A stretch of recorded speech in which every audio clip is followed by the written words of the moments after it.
This is the Real Estate Rookie Podcast 145. Fear holds a lot of us back. It's like, what if it doesn't work out? Yeah. Does that mean I can never get a job anywhere else ever again? Yes, you can, so what have you got to lose? It's not like no one's going to hire you because, you tried real estate investing. You cannot work in the W-2 job anymore. Welcome to the Real Estate Rookie, where we motivate and inspire all of our rookie listeners by going deep into the trenches with our guests and giving you guys actionable, real, usable advice that will help you get started in the world of real estate investing. Ashley, I'm super excited to be here with you today.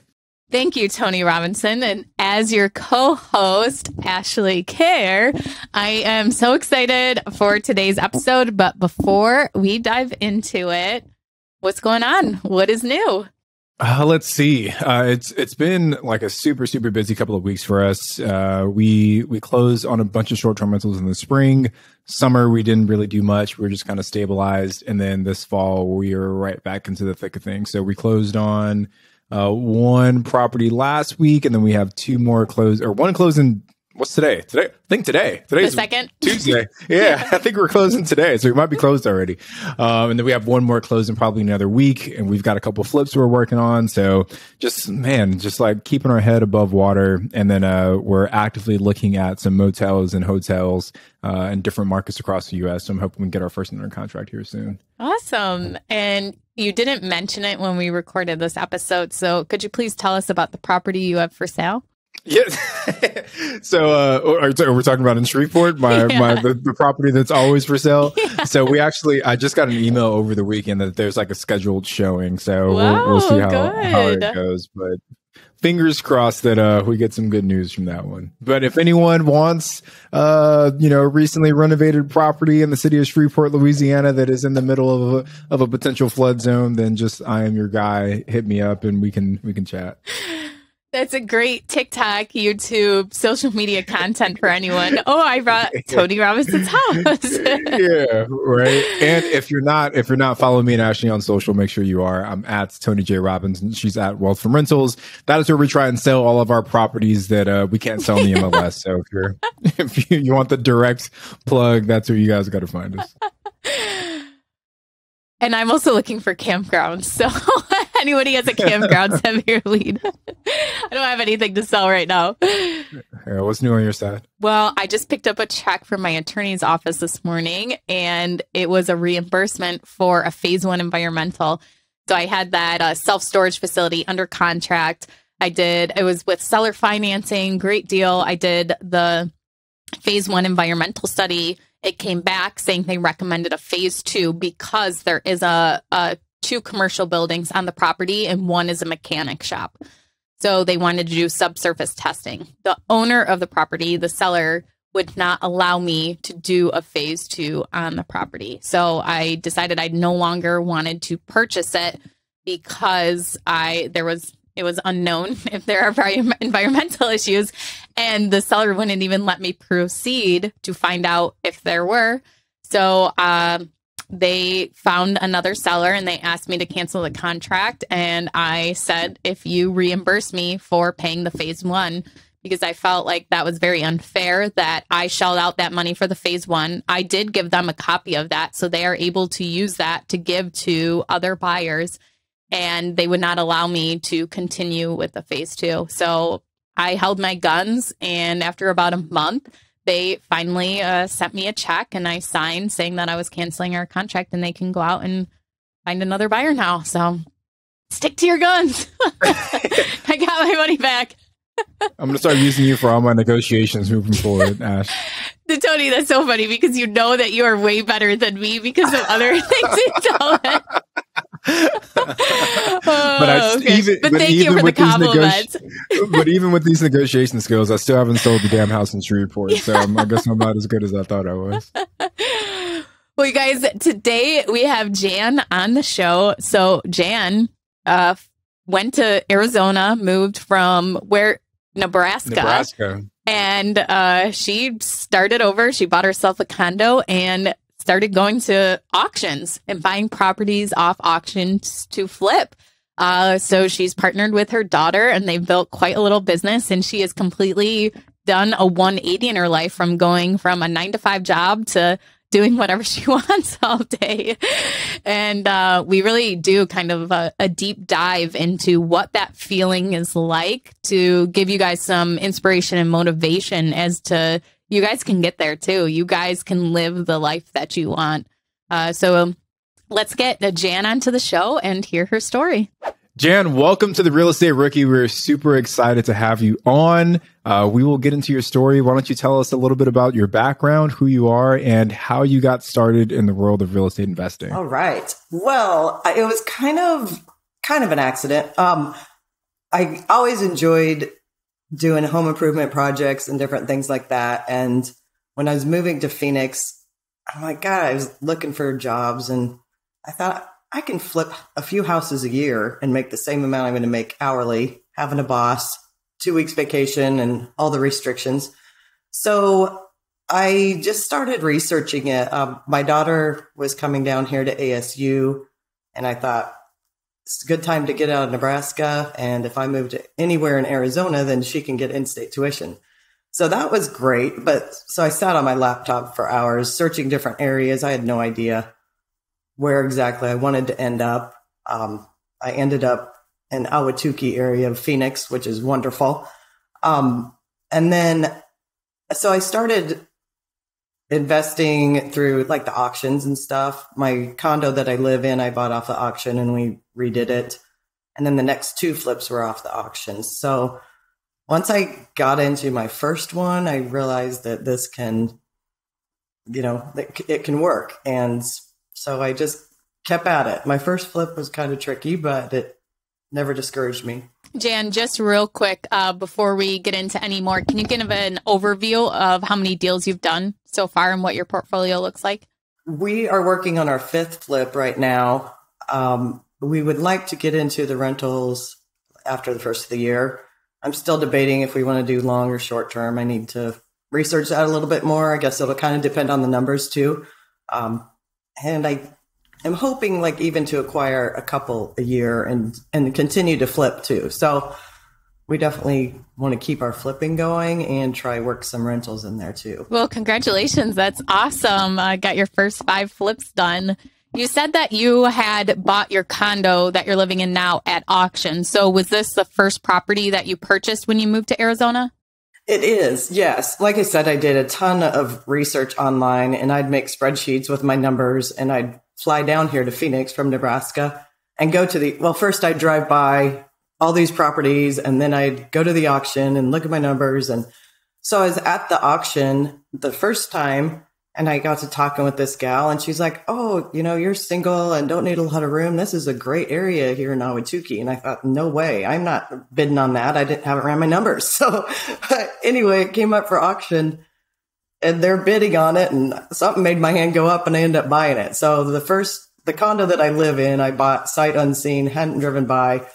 I knocked on the door and there was a couple guys renting it for a month to golf. And so they left the key under the mat for me. And then I came down here and redid it. Yeah, Jen, I want to pause for a second because you're talking real casually right now, but I just want to kind of like recap the story that I've heard so far. You moved from Nebraska to Arizona and your first thought was, I want to start flipping, but I'm not going to go the traditional route. I'm going to go to an auction. And I'm going to get my house from an auction. I'm going to get these flips from an auction. I'm just going to figure it out. That is a very brave way to get started as a real estate investor. Not only are you in a new market where you're probably not super familiar yet with the lay of the land, but you also go the route of buying at auction, which can present its own set of challenges and potential obstacles. So I think we want to pause on this auction piece for a little bit. So for the rookies that aren't familiar with what an auction is, just break down what it means to buy real estate at auction. Well, that was a learning experience for me too, and very intimidating. I don't really think I realized what I was up against when I went down to the courthouse steps, which is probably a good thing. Because we went down there and it's a lot of investors, a lot of wholesalers, and you're bidding against people that buy and sell these houses every day. Like, they know their numbers, and I'm the rookie down there. Like, okay, they're not bidding on this. Should I be bidding? Or just, it was kind of scary. But like I said, with the condo that I bought, I really didn't think twice. It came up and it just felt right. Like, I hadn't even ran my numbers on it. I knew I was going to live here, so the numbers was, could be a little more flexible too, because I was going to hold on to it. But somehow, I don't really know how I ended up with it, because I got a pretty good price on it, and they must have felt sorry for me or something and like let the girl have it. Can you just break down what that auction buying process looks like for a real estate purchase? Is it literally some person standing at the front of the room saying, 300 going once, 300 going twice, or is it a different process when you're buying real estate? That's pretty much it. They have their whole list, and they have them up on a screen on which one is up for auction, the address, and they're auctioning them off. And it's like an actual auction. It's on the courthouse steps. They have their auction.com tent set up down there, and you have to bring $10,000 cash for a deposit. And then once you buy it, then you have to pay for it by the end of the next day. If you don't, then you lose your $10,000 deposit that you made. Jan, is each auction the same or different? So if somebody's going to an online auction or in-person auction, can you kind of describe where they can get the information of what they need to know before they go to the auction? And what are some of the terms? I mean, I've been on properties on auction.com before, and I still don't even understand all of the lingo and the terms. Like, there's a 10% buyer's fee, or there's a holdback, all these different things. Can you go into detail a little bit as a rookie investor? What are some basics that you need to know before you even get to the auction? Like you just said, bring your $10,000 cash. So does that mean actual cash in a briefcase, money orders, a personal check? It has to be a cashier's check, and they give you a number, a bidding number, like at a regular auction. I really didn't know a ton when I went down there. I had read through their website and to figure out how it works and a little bit what to expect, but auction.com does have some good information on their website and gives you kind of an idea of what you're looking at. Yeah, I want to get to the point where I'm buying all of my properties with just briefcases full of money. And that's when you know that you've made it, when you can I'm trying to get a close parking spot so I wouldn't get abducted before I got to the courthouse steps. So, with the briefcase handcuffed I want to talk a little bit. Exactly. Yep. So I want to talk a bit more about the auction process, because I know that there are definitely some benefits that come along with buying at auction, but there are also I think limitations with the auction buying process that scares some people away. So I want to start with some of those limitations first. So what are some of the scarier parts or more challenging parts of buying property at auction? Well, first off, you don't very seldom do you have the opportunity to go inside the properties. So you just get what you get. You can drive by them, look in windows, things like that, which makes me a little uncomfortable because some of them are occupied. So you really don't want to go looking in someone's window and they're in there. Another thing is they'll be on the auction. They'll be all listed and they can drop off at any time. So say someone's in a financial hardship and their property's set to go to auction up till the last minute, they can save their home. They file bankruptcy or they, pay their mortgage. And so you just don't really know if someone's still living in that house, if they're trying to save it. If it's vacant, it's one thing. And then also, even after you buy it at auction, it doesn't always mean it's vacant. So you kind of got to tread lightly when you're approaching the house. You don't know who lives there and if they're still living there, they're probably not happy about the situation they're in. So you just want to be careful there. I've heard some different stories that haven't happened to me, but to others that it didn't end well. And then you have to try evict them and get them out of their house. So there are definitely some challenges that come along with buying at auction, but I think if I'm a first time investor, I'm a rookie investor, the part that probably scares me the most is not being able to see the property before you purchase it, but also the fact that you have to put down that non-refundable deposit if your bid is the winning bid. So like go back to Jan and that first bid. What was going through your mind, when you raised your hand or whatever signal you got to wave at the auction to show that you're the person that wants to buy the property?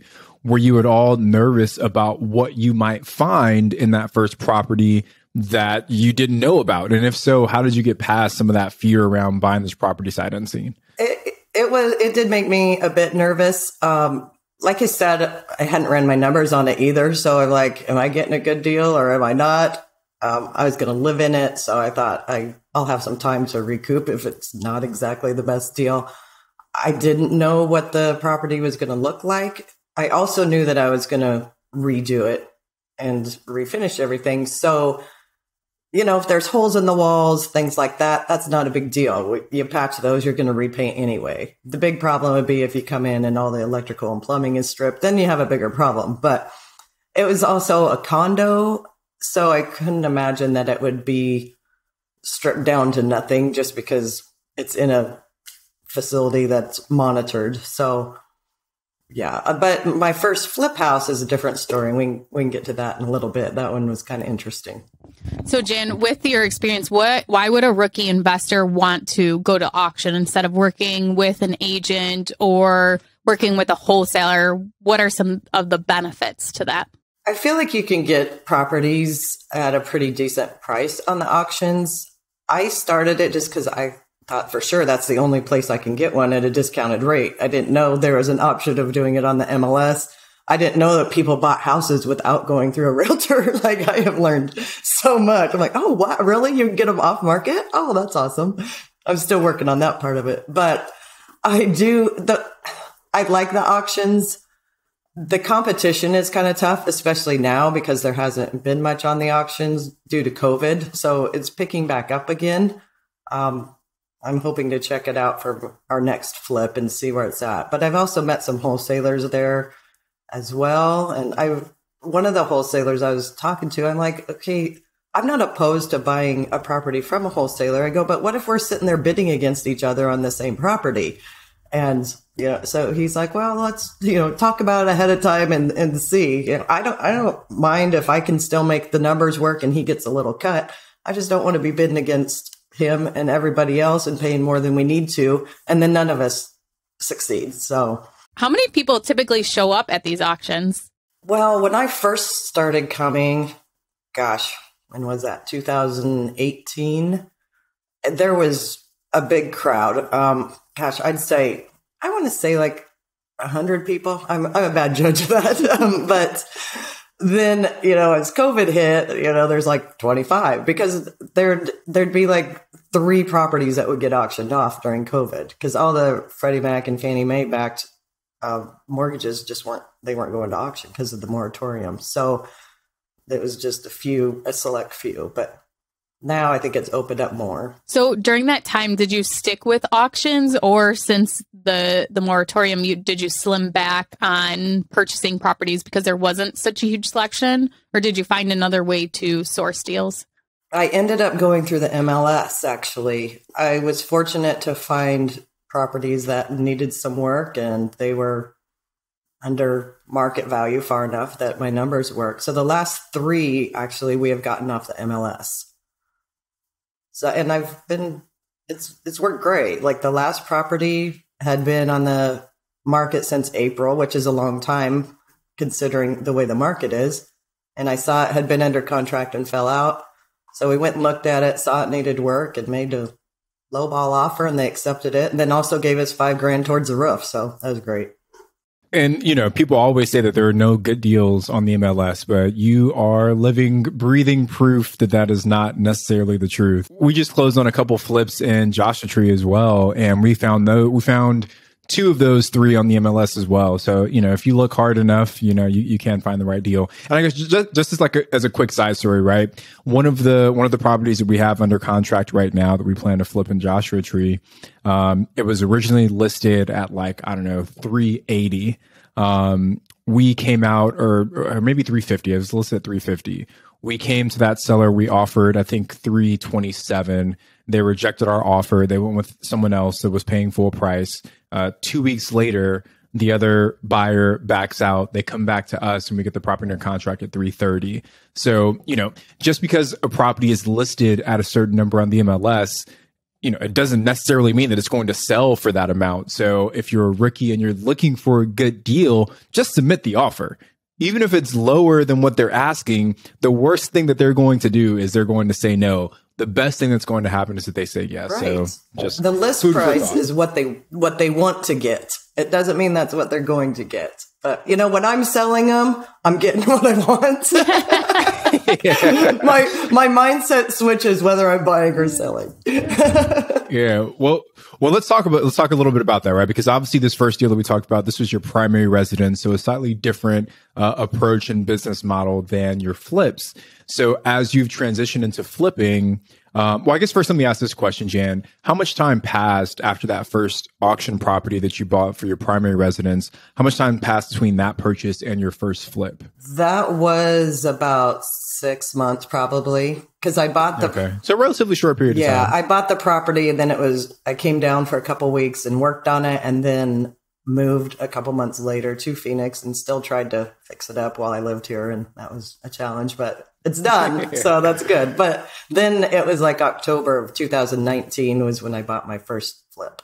Your actual flip. Okay. So you have some success at the auction with your primary residence. You say, okay, I think I can do this for a flip as well, right? I've already kind of rehabbed or made some renovations to this property. Now let me try and do it for a profit.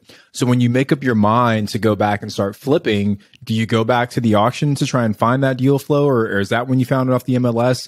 Walk us through how you made that transition from your primary residence rehab to doing it as a flip. I was still at that point looking at the auctions because I still thought that was the only option. I was looking or going to the Maricopa County auctions, which is all of Phoenix. That's the highest crime rate in the U.S., yes. Isn't it? Maricopa County? I think so. I mean, I'm still here and it's been 2 years. Yeah, and I remember people talking about that.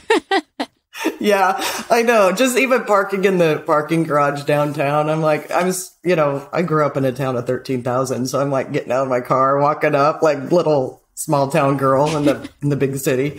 But the competition up there was more intense, more wholesalers and stuff, and investors. So I ended up going down to Pinal County and I got my first flip down there, which is just south of Phoenix. So my first flip ended up being in Florence, Arizona, which is about an hour from where I live, south of Phoenix. It kind of, took us back a few centuries, but it worked out. So what was the experience like that second time around trying to acquire that property? Was it easier for you? Was it scarier? Just to kind of walk us through how that experience went. I feel like it was scarier just because this is the one I had to make a profit on. So I went to the auction, gave my 10 grand. I had looked at my numbers. This one will be fine. This will work great. So I bought it and then drove by it. That was another one I didn't end up driving by it ahead of time. So there's a car in the driveway. So like you said, you don't know, is someone living there? Are they not? So we were a little hesitant, knocked on the door. No one answered. And then drove around the block and I'm like, okay, we're going back. So we went back and walked around the back. I'm like, I own this place. I can knock on the door if I want, So I walked in the backyard and there was a doggy door. So I thought, well, I'll just stick my head in there and see if there's anybody around. And there wasn't. So I went on through and the ceiling in the kitchen and was on the floor and there was water damage and mold. So that was... Wait, sorry, Jan. You said the ceiling in the kitchen was on the floor. The drywall. Yes. All the drywall was on the floor. There was water damage. There was mold. I'm like, oh, okay. So yeah, this is how this goes. I had my realtor, I talked to him and he came down just to look at it because he's done some flips, not a lot, but he's like, I'd still do it. And in my mind, I'm like, do I just forfeit my 10 grand that I gave him today and just walk away? And so I said right there, I go, I think I can do this and lose less than 10 grand, which jinxed myself because there's more to that. Jan, let's talk about that 10 grand. What made you even consider losing that? Most people would say, oh my gosh, 10 grand, I have to do whatever I can so that I don't lose that. But kind of talk about that as an opportunity cost for you. Well, when I'm looking at it and all of the rehab and renovations that are going to now be needed, I was wondering if I could still make my numbers work. Like, can I still make money off this? Will I lose more than 10 grand by going forward, or will I make more than less than 10 grand? So I do a lot of the work myself. I became a mold remediator, and it's not as intimidating as a lot of people think. So you got certified in that? You're licensed in that? I did not. I did my research. Okay. I'm a self-proclaimed mold remediation specialist. I just did my research. We tore out a lot of drywall, scrubbed down the studs, sealed them back up. And then of course I had to pay someone to replace the drywall, but that was like $4 grand for them to replace the drywall and finish it. I'm thinking tens of thousands of dollars, like this is going to cost me. So I sat down, got my estimates, and did a lot of the work that I could myself. It's demolition. You can't screw up tearing out drywall, and you can't screw up cleaning those studs and painting them. So it worked out okay for the most part. I had mold remediation done in a property recently, and it was $1,600, I think it was, around there, for the full attic to have the mold completely taken out. And I honestly thought it would be a lot more. I've always been scared of mold removal. Maybe, but next time I'm paying for it. But that wasn't drywall or anything. But it was just the studs, and then the roof framing, and then what's the roof called? Tony? Not the shingles under the plywood. Yeah, the plywood. But plywood. Yeah. Uh-huh. That isn't bad. That kind of surprises me. Yeah. Now so I think a lot of times we get into our head things are so much worse than they actually are. But if you go and get prices on things, one thing I have learned is if your insurance company is paying for something. So maybe if you've heard horror stories of a family friend having mold in their house because they had a pipe burst and water leak all over, something like that, and the mold bill was huge. Well, I have tend to found that some companies will charge insurance companies more than they actually charge somebody else if they were doing the work. It seems to be very different. So, yeah, I've heard of that myself. It doesn't hurt to ask, and usually it's free or very low cost to get somebody to give you an estimate on something. So right. Definitely. And sometimes it's worth paying a little bit to have them come out so you can get a few estimates and know where you're at. Yeah. I think even this mold guy, I think I had to pay him $50 to come out, but well worth it to get the estimate. Yeah. Exactly. And that's something you definitely want cleaned up and done right. So for sure. So, Jan, I think we can come back to how this moldy story ends, but I want to keep moving with the acquisition phase. So you said you've done 5 flips. How many of those were, I guess first question is, between flip number 1 and the second flip, how much time passed between those 2 deals? Let's see, 4 or 5 months. Yeah. Okay. So you're moving at a pretty healthy pace right now, right? So you get your first house, 6 months later, you get the first flip, 4 or 5 months later, you get the next flip. So for flips 2, 3, 4, and 5, what was the source of deal flow for those? How many of those came from the auction, and then how many came from the MLS or some other So platform? The first 2 came from auction, and then that's when COVID hit and we started looking at other options. And so then at the MLS. Then I went to MLS. Yeah. And I also took a class in there about driving for dollars and knocking on doors. And I did a little bit of that too. Cause I'm like, how am I going to find my next flip? So COVID made me dive in to other options of acquiring properties that I probably wouldn't have had things just stayed as they were. So it wasn't a bad deal. Yeah, COVID definitely, I think, pushed a lot of investors to try different strategies that maybe they wouldn't have otherwise.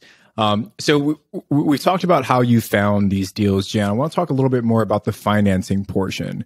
Talk us through, like, for the first flip that you got at auction, where did you get those funds to actually close on that deal? Was this all just personal savings? Did you go like hard money? Did you bring in a private money partner? How did you fund that first flip? It was personal savings from a divorce.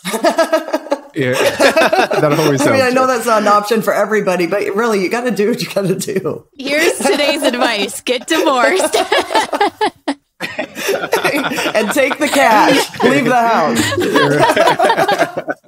I mean, we had saved a lot through the years, and I was able to purchase my condo with cash, and as well as my first flip. But I think it's a good point, right? Like, obviously not everyone's going to be in the same exact situation as you, but people oftentimes find themselves coming into, large sums of unexpected money that they weren't planning for. And it's about how do you deploy those funds in a way that helps support the goals that you have.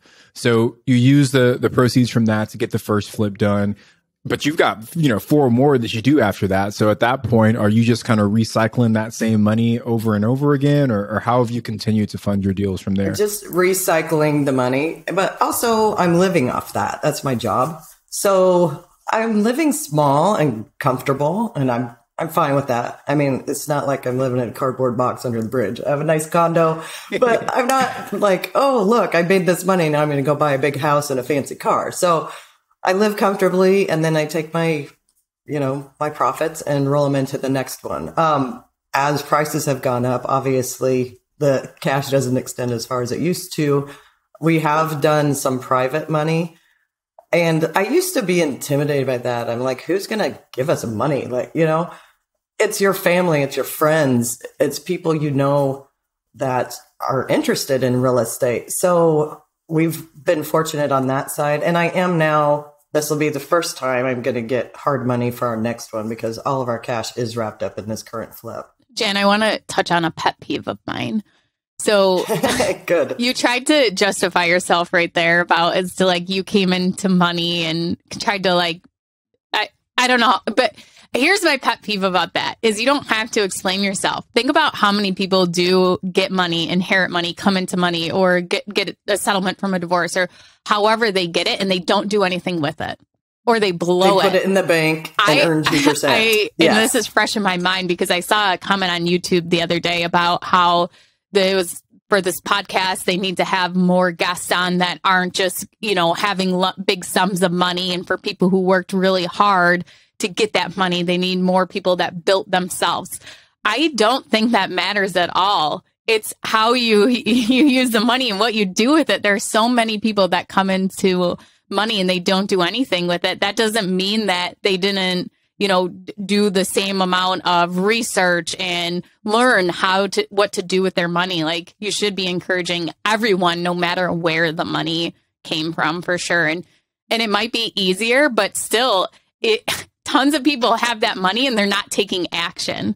The action is where it's at. It shouldn't be about where the money actually came from. So I just wanted to applaud you on, taking advantage of that. And like you said, you're living in a condo. You didn't go and blow it on a mansion or anything like that. You're investing it. And so. Right. Yeah. Yes, for sure.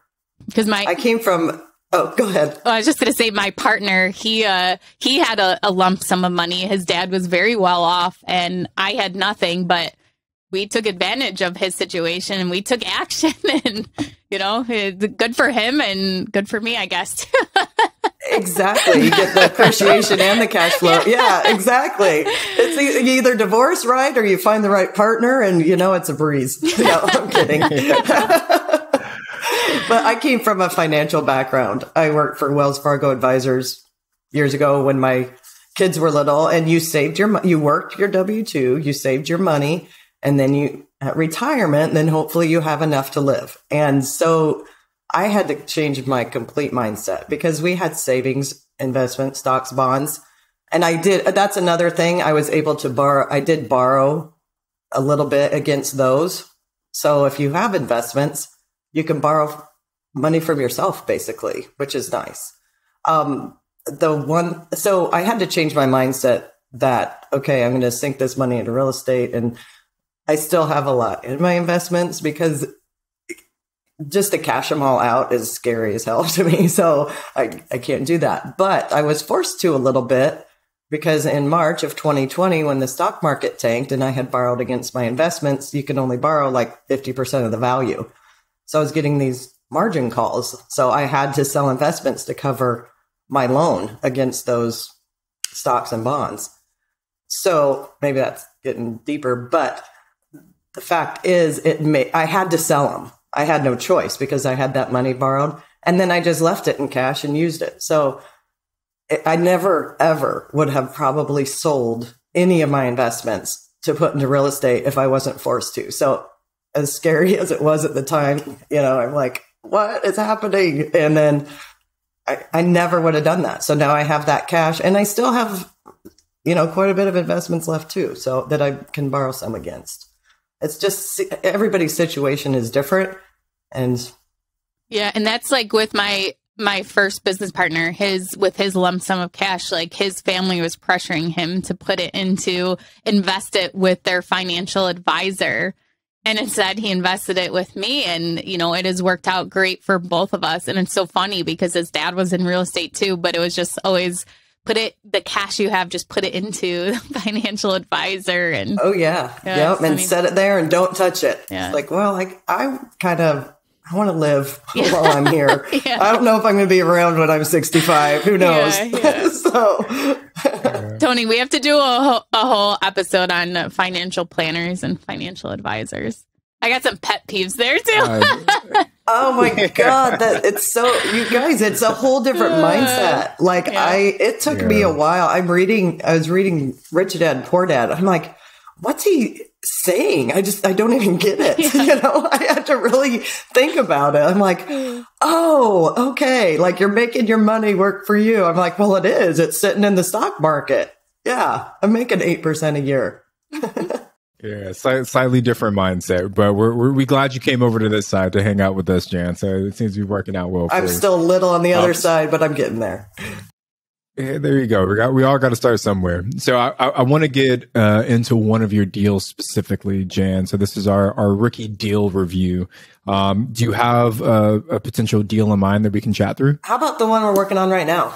Yeah, that would be perfect. So we'll start with just kind of some rapid fire questions just to set the table for the listeners, and then we'll kind of open it up to kind of go deep into it. So first is, what market is this deal in? It's in Phoenix, South Phoenix. It's actually 5 minutes from where I live, so I love it. Beautiful. And is this, what kind of property type? Single family, duplex, condo? Single family. Gotcha. And what was the purchase price? It was $405,000. Gotcha. And what's the, is it 3 bedrooms, 2 bedrooms? What's the 3 bedroom, 2.5 bath. It's a 2-story, 1,750 square feet. Okay. That's a pretty decent sized house. Yeah, it is. It has some high ceilings, so fun. Yeah. Okay. So we got a single family in Phoenix, $405,000, 3 with 2.5 baths, 1,700 square feet. So let's kind of get into the nitty gritty here. So for this specific property, where did you find this deal? This was on the MLS. So let's talk a little bit more about that, right? So was this a property that, you got like your Zillow alerts on, and as soon as it came up, you were the first person to get an offer in? Had it been languishing on Zillow for so long that you just happened to get lucky? Like, walk us through how you found this property. Well, my realtor has me set up on the MLS portal, and I look at that every night because I want to, not because everybody has to do that. I just don't want to miss anything. But a lot of times I'll do a search of properties that have been on the market for over 30 days. And right now, with the way properties are selling, if they're on the market for 30 days, you kind of start wondering why. So this particular one I touched on that earlier. It had been on the market since April. And then I saw that it had been under contract and dropped out. I don't know why. So I thought we might as well look at it and just see where it's at. It was listed at 450 and then initially, and then it had dropped down to 430. And then we went and looked at it and made the offer of 405. And they accepted. So it had been a rental recently, and I feel like she knew more than we did, obviously, when we bought it. It wasn't terrible, but it needed, as we dug in, more love than what we initially thought, but it's not terrible. So I just want to make one comment here, because what you just described, Jan, is the exact point that I was trying to make earlier. This property had been stuck on the MLS. And, when things get stuck for a while, there's a stigma that starts to build around the listing that something must be wrong with it, right? When really it could just be that the original price was asking too much money. Maybe there is nothing wrong with the property. They just asked for too much. But you saw that, it had been listed since April, went under contract once before, then fell out. There was at least one price reduction. That is a seller who is kind of beat up. Right. Exactly. Like they're seeing all these other houses in the market that are flying off the shelves and going for over asking and multiple offers. And they're stuck with this property. And they're dropping the price and it's still not moving. That's an opportunity that as a real estate investor, you have to identify and hopefully be courageous enough to capitalize on. Like if somebody came to me from our house in Shreveport that's been on the market like literally all year and made me probably something a little bit less than what we're asking for, I'd probably take it, right? Because I've been, I'm paying the mortgage every month. So like at least let me just sell it. Even if I have to, lose a little bit of money on the sales price, it's worth just losing that headache. So my point, Jan, is that you've explained or you've displayed what happens when you use the MLS in a smart and kind of strategic way. So I'm glad we're able to share that with the listeners. So you get this off the MLS, you get under contract at 405. What happens from there? Do you walk it by yourself? You take your contractor with you? Like just kind of walk through how you put the scope of work together and figure out what that rehab budget is. Well, through our inspections, we knew the roof had the inspector found a lot of broken tiles on the roof. Of course, they're like, well, we can't lift up the tiles and see what's underneath of it. So we were able to, in our inspection period, get some estimates on the roof, and they, you're better off replacing it. It's original. And I believe that, based on the age of it, it was the original roof.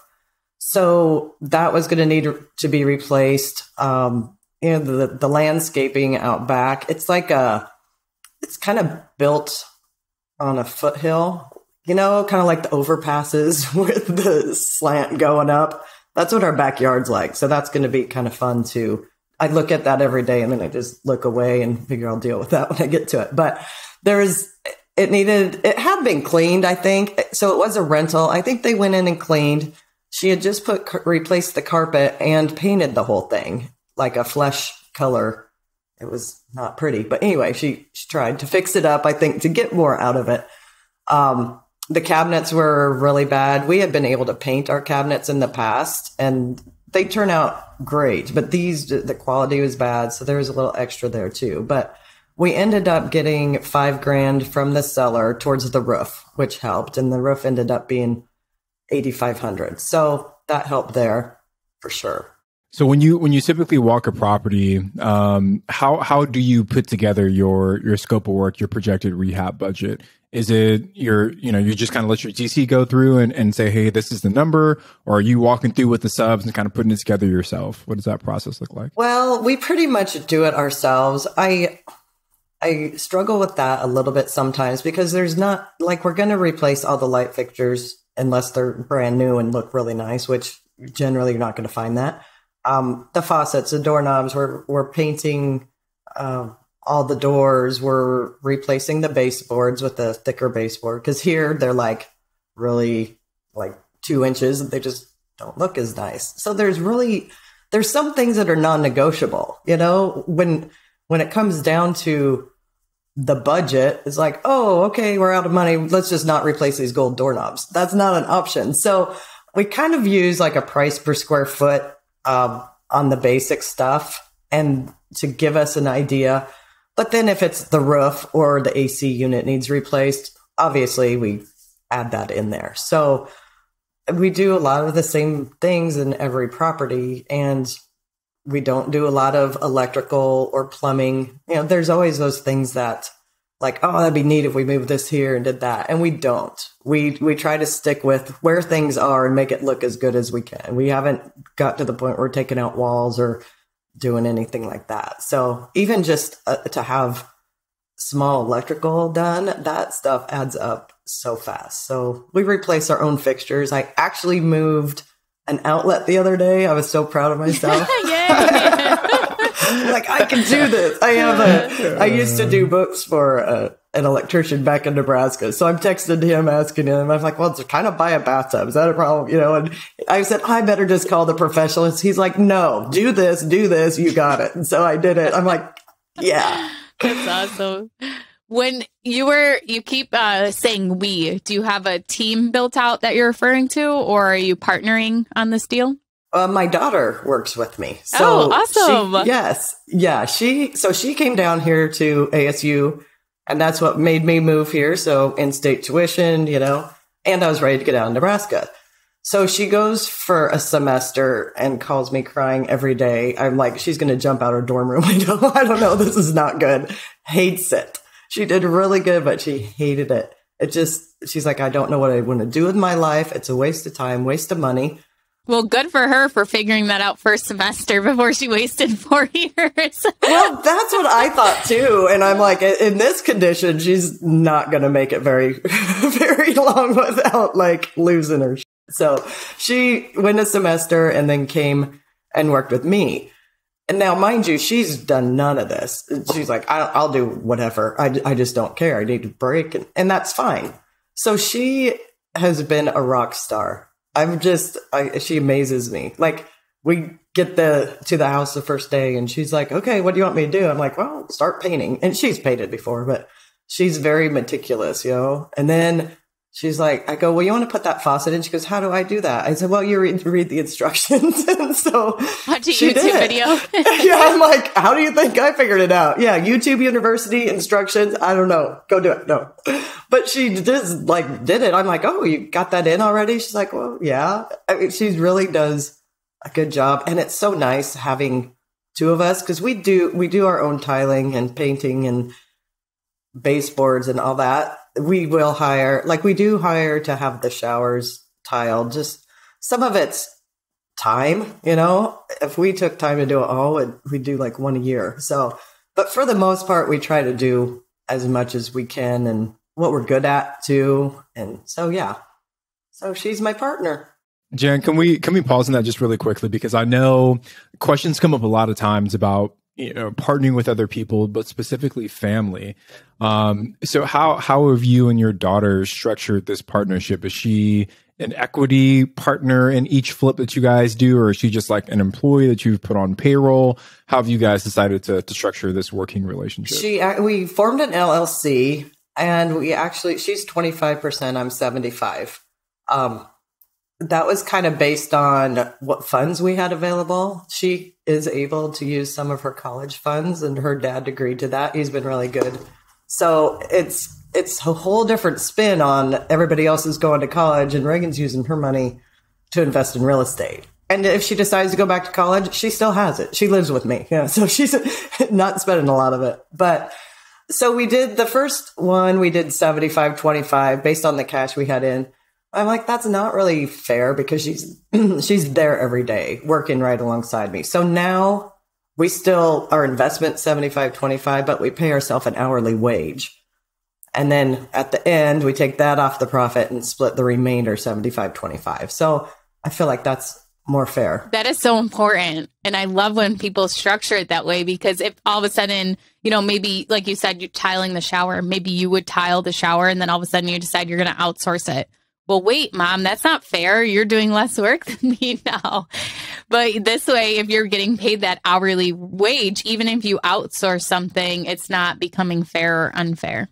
Right. Exactly. And we work well.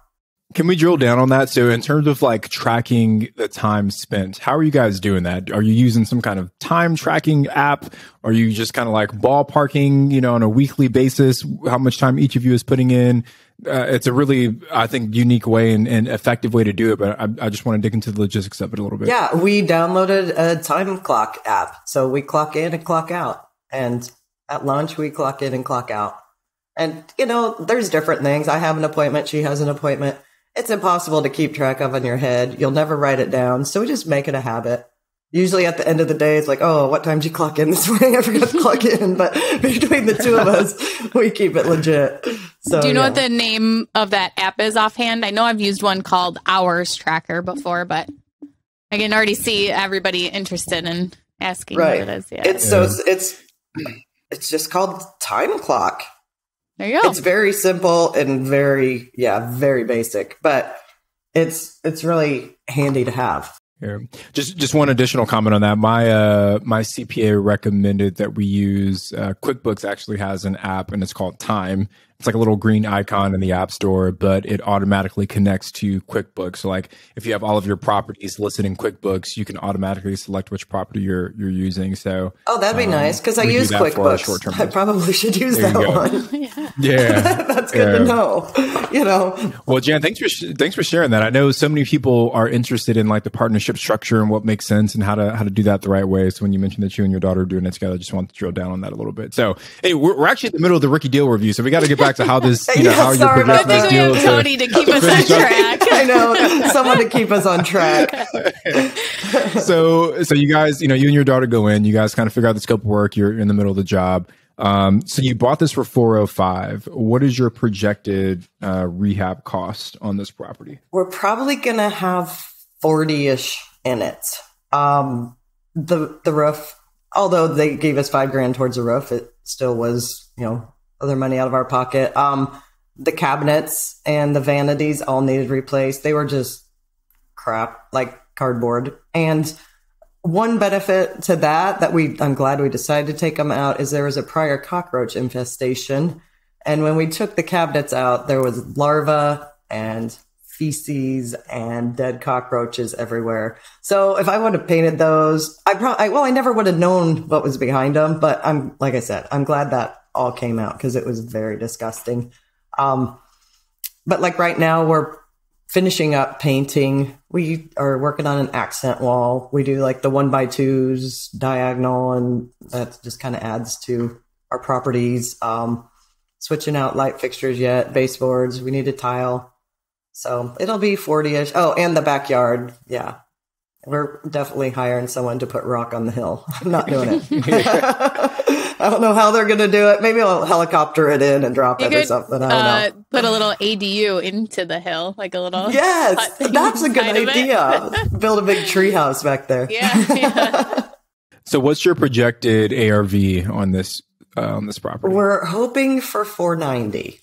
So yeah. That's every deal I've done as we're going through. It's like, oh gosh, are we going to get it? Are we not? I feel like I sell myself short sometimes. It's like, you took this home, completely renovated it. That is worth a lot. People are going to come in and have a home that they can move into and not do work to for years. That is worth money right there. I tend to just look at what's on the market and the exact same house, whether it's updated or not. I got to give us more credit that it's going to be worth more than the ones that are right around it too. So. Got it. I love that. And again, just proof that you can go onto the MLS, find a good deal, and still turn a decent profit at the end of the day.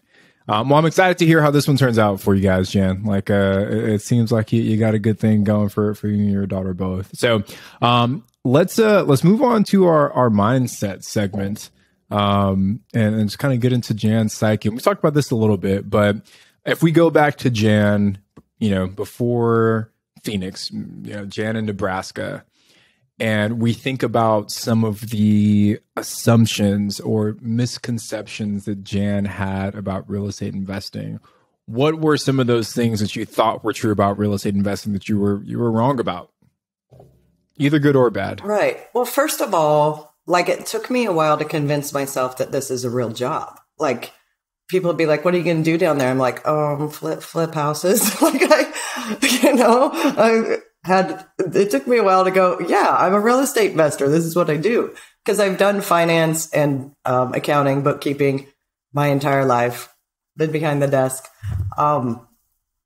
which I could have come down here and got a job doing that. I like my freedom. I can motivate myself, or I'm more motivated for myself and my own accomplishments. I can go back and I have the flexibility to go home and see my family when I want.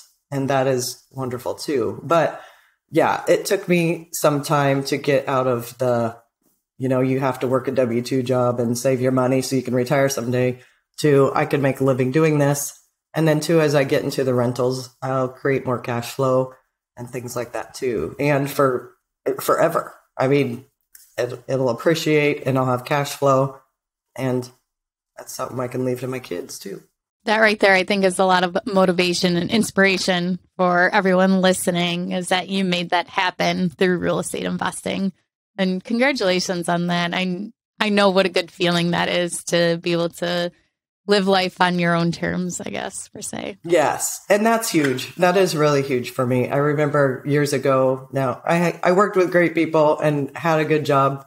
And that's what you did. But I remember dropping my kids off at daycare and walking in to the office on a Monday morning, my heart's just pounding. I'm like, 5 more days till I'm free again. Like, I felt that for so many years, but never knew that there was anything I could do about it. I'm just like, well, this is life. This is how it is, and just have to accept it. So it feels really good. I have a acquisitions manager that's coming on with me full time. He is finishing up his job. He's got a couple of weeks left and he hates it. And he'll text me every day, like, I'm sitting in my truck. I don't want to get out and go to work.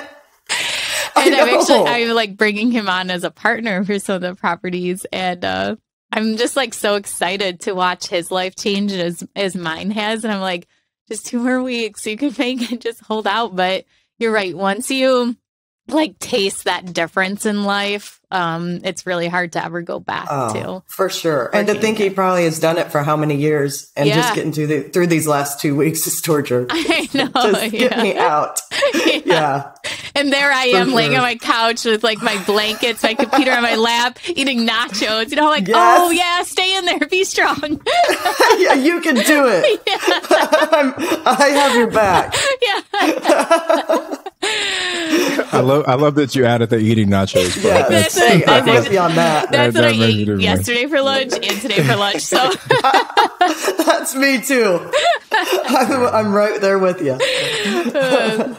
Just one last thought on that, right? Like the 9 to 5 grind.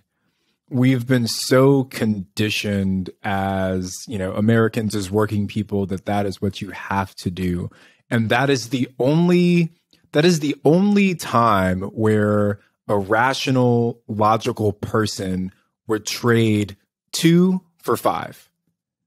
You go to work 5 days a week, some people more, and you get 2 days back in return.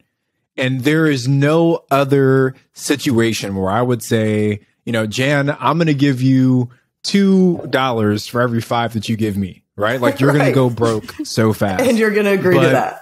And you're going to agree to that, right? But for so many reasons, we've all been conditioned to think that from a time perspective, giving up 5 of your days in exchange for 2 is acceptable and something that we should all, just be okay with. So I'm super impressed, Jan, by your courageousness and your willingness to, move into this new town, start this new business. Bring in your daughter, have the courage as a parent to let her kind of explore her own path as well. And you guys are crushing it. So I'm super pumped for both of you. Thank you. Yeah. And Tony, that's a great point too, is having the courage to get into real estate investing, because like you said, a lot of people are drilled into that mindset that you need to work a 9 to 5 and that's what your life is. And that's the American dream behind the white picket fence. But really, it takes a lot of courage to make that shift and to jump into something new, especially when it's not what people consider a stable, 9 to 5. Yeah. And that's the same thing I'm telling the new guy that's starting to work with me. And like, I'm really proud of you that you are doing this, because he is, I think, 40 or 41. And for him, this is like a big change. But you know what? I'm gonna start calling it his midlife crisis from now on. That's kind of what mine was. I'm like, that's totally mine. That's so much better than buying like a sports car to go into real estate, quit your job and go into real estate investing. Right. I know. I'm like, if it doesn't work out, I think they have a pretty big city mission here. I mean, there's always options. Yeah, that's the thing. Worst case scenario, you go back to work. That's kind of what it is for a lot of people. You do have to think about that, like, because fear holds a lot of us back. It's like, what if it doesn't work out? Yeah. Does that mean I can never get a job anywhere else ever again? Yes, you can, so what have you got to lose? It's not like no one's going to hire you because, you tried real estate investing. You cannot work in the W-2 job anymore. Nick Cooley, I can't recall what episode he was on, but he's a previous guest for the show. And we were with him I think in Denver at one point. And he brought up the same point.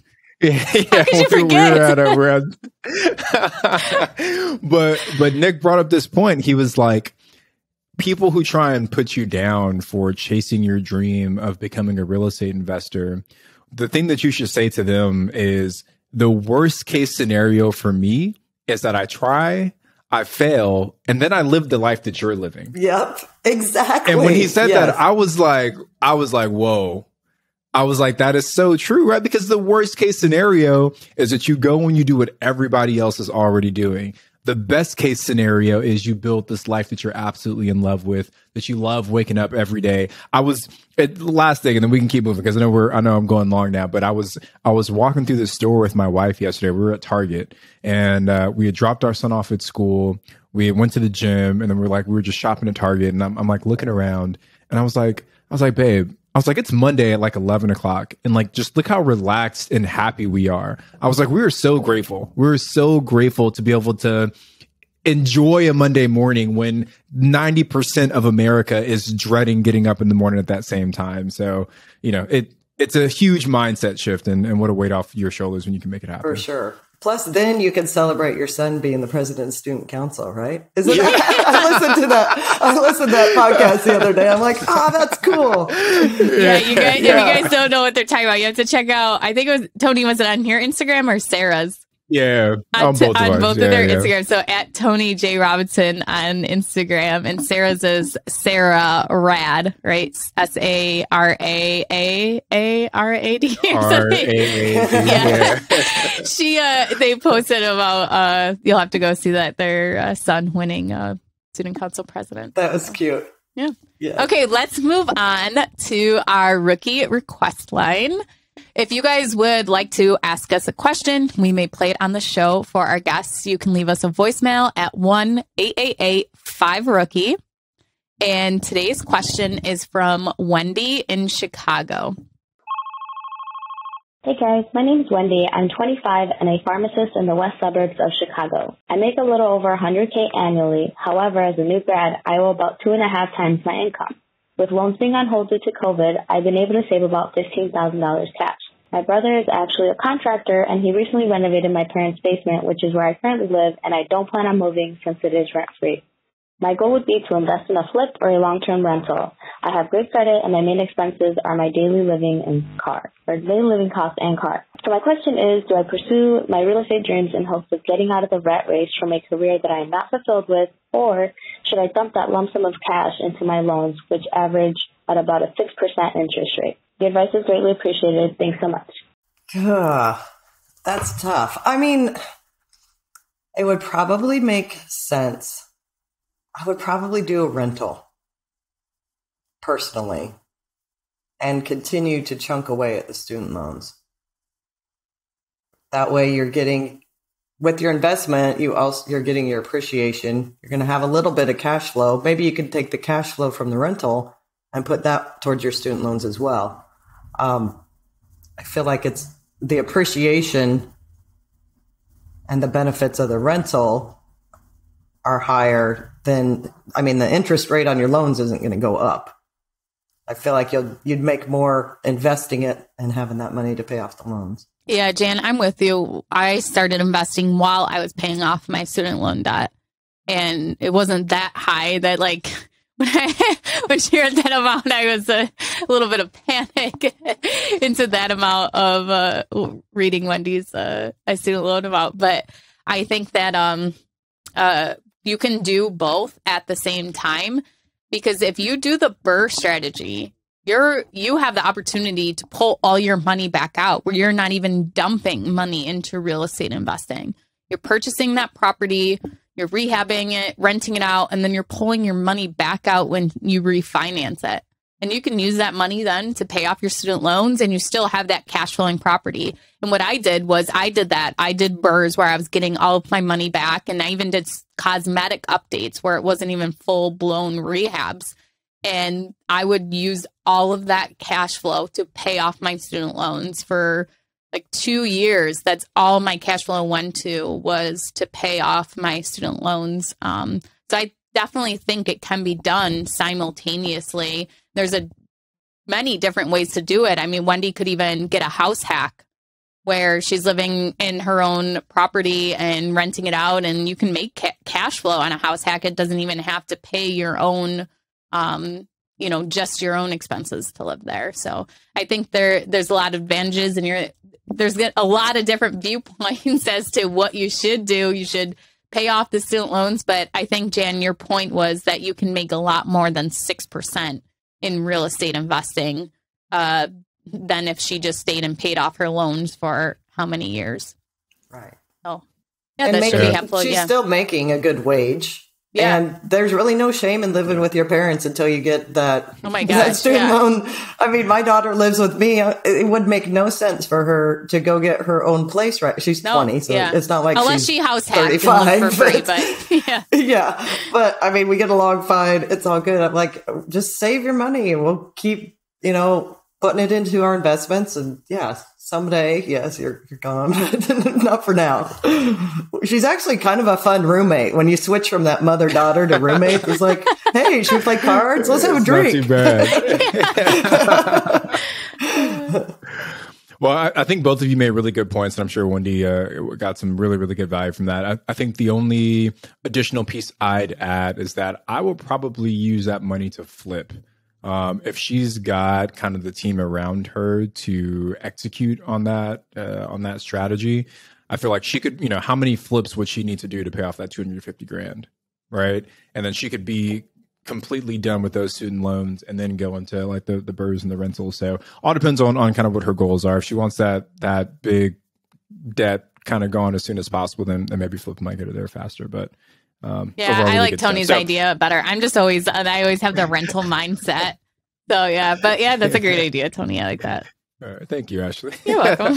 All right, so let's move on to our Rookie Rockstar. So we want to highlight some investors from our Rookie community. So if you guys are not active in the Real Estate Rookie Facebook group, you're missing out big time. It is literally the most active, the most engaged Facebook group out there for new real estate investors. And if you are not in the Bigger Pockets forums, you are missing out even more. That is quite literally the biggest repository of real estate investing information anywhere on the internet.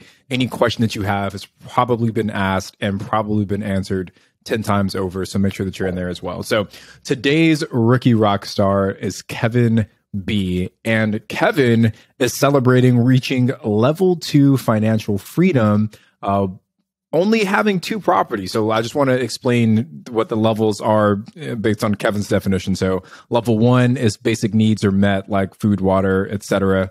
Level 2 is that all of his needs are met, plus his mortgage is being covered by someone else other than you. So that's through like house hacking, your rentals, or cash flowing real estate, whatever it is. So he's at the point now where he's got his rentals covering basically all of his living expenses. So Kevin, congratulations to you. Super excited to hear and can't wait to see what's next for you. That is so cool, Kevin. Congratulations, and continue on that journey. Well, Jan, thank you so much for coming on with us today and sharing your story with us and giving tons of advice on flipping and just getting started. Can you tell everyone where they can find out some more information about you and reach out to you? Well, I am on the Real Estate Rookie Facebook page, and then also through Bigger Pockets, Jan Tristler. I don't have Instagram and all that. I'd waste too much time in my day. I should probably, or maybe I'm just, not with the times, but yeah, through Facebook or BiggerPockets. Just already know that you would waste time on it. So don't even bother. Yeah. Exactly. Well, thank you so much. We really enjoyed having you on the show today. I'm Ashley at Wealth from Rentals, and he's Tony at Tony J. Robinson on Instagram. Make sure you guys check out the Real Estate Rookie Facebook page, and you can meet and connect with Jan on there. And we will see you guys on Saturday for a Rookie Reply.